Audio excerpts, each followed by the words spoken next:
महत्वपूर्ण भाग जो रासायनिक विज्ञान है उस पे चलते हैं कि ज़्यादातर स्टूडेंट को रासायनिक विज्ञान या केमिस्ट्री में कहाँ पे प्रॉब्लम होती है।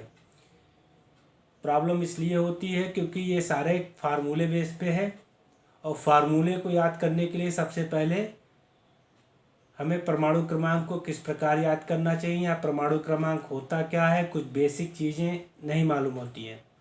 तो आज उन्हीं बेसिक तथ्यों पे मैं आता हूँ, उसी के बारे में बताता हूँ कि सबसे पहले चलते हैं जो केमिस्ट्री का मूल भाग है परमाणु क्रमांक, उस पे आता हूँ कि परमाणु क्रमांक होता क्या है। तो परमाणु क्रमांक वो होता है किसी तत्व के नाभिक में उपस्थित प्रोटॉन की संख्या को परमाणु क्रमांक कहते हैं। और हर तत्व का परमाणु क्रमांक अलग होता है, जैसे हाइड्रोजन का अलग है, नाइट्रोजन का अलग है, ऑक्सीजन का अलग है। इसी प्रकार हर तत्व का परमाणु क्रमांक अलग होगा और इसको जेड के रूप में प्रकट करेंगे। जहाँ कहीं जेड लिखा होगा तो वो उसका जैसे न्यूमेरिकल कभी कभी आ जाता है, परमाणु क्रमांक बराबर तो लिखेंगे जेड इजकल टू जो भी परमाणु क्रमांक हो 1 2 3 या जो भी समथिंग जो भी रहा हो। वैसे आते हैं कि परमाणु क्रमांक की आवश्यकता क्यों पड़ती है। सबसे पहले परमाणु क्रमांक की आवश्यकता इसलिए पड़ती है क्योंकि जिस प्रकार स्टूडेंट को रजिस्टर मेंटेन करने के लिए उसका एक स्थान होता है रोल नंबर, इसी प्रकार आवर्त सारणी में भी इनका एक स्थान निश्चित हुआ है। उसे या परमाणु क्रमांक के आधार पे या सीरियल नंबर के आधार पे इस तरीके से नोटेड है। तो अभी आप आवर्त सारणी में इतना ही समझिए कि इनका परमाणु क्रमांक उन्हीं के बेस पे है। हालांकि आवर्त सारणी में अलग है, जैसे निष्क्रिय जीरो ग्रुप अलग है, निष्क्रिय गैस का ग्रुप अलग है, क्षारीय अलग है। इसी तरीके से हर तत्व का थोड़ा उसकी प्रॉपर्टीज के हिसाब से भी अलग है।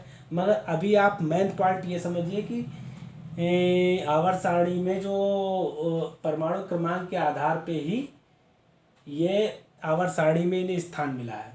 तो सबसे पहले आते हैं कि परमाणु क्रमांक को याद कैसे करें। तो सबसे पहले आप अपने जो है रजिस्टर पे इस तरीके से लिख लीजिए, हाइड्रोजन से लेके कैल्शियम तक परमाणु क्रमांक लिख लीजिए। ये सीक्वेंस से 20 तक है। जैसे हाइड्रोजन का 1 हो गया, हीलियम का 2 हो गया, लिथियम का 3 4 आपके बेरिलियम का हो गया, 5 बोरान का हो गया, 6 कार्बन का, 7 नाइट्रोजन का, ऑक्सीजन का 8 और आपके फ्लोरीन का 9 और नियॉन का 10, सोडियम का 11, मैग्नीशियम का 12, एल्युमिनियम का 13, 14 सिलिकॉन का, 15 फास्फोरस का, 16 सल्फर का, 17 क्लोरीन का, 18 आर्गन का एंड पोटेशियम का 19 एंड लास्ट कैल्शियम का 20। तो ये 20 तक है। मैंने इसे 2 भागों में डिवाइड किया। ज़्यादातर परमाणु क्रमांक का यूज जो है 40 तक ही आता है ज़्यादातर। वैसे तो 100 से अब तक है परमाणु क्रमांक, मगर ज़्यादातर आता है आपके 40 तक यूज में।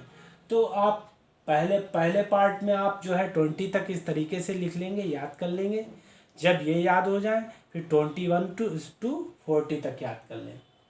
इनकी आवश्यकता इसलिए पड़ती है कि जैसे बैलेंसी निकालने में, संयोजकता निकालने में, दूसरा रासायनिक अभिक्रिया केमिकल रिएक्शन में आ जाते हैं, और जो जितने जैसे दवाइयाँ वगैरह बनती हैं वो भी इन्हीं परमाणु क्रमांक के आधार पे ही इनका मिक्सचर या जो भी बने उन्हीं के आधार पे बनती, क्योंकि प्रॉपर्टीज के अकॉर्डिंग भी इनका एक वो बनाया गया है आपके एटॉमिक नंबर।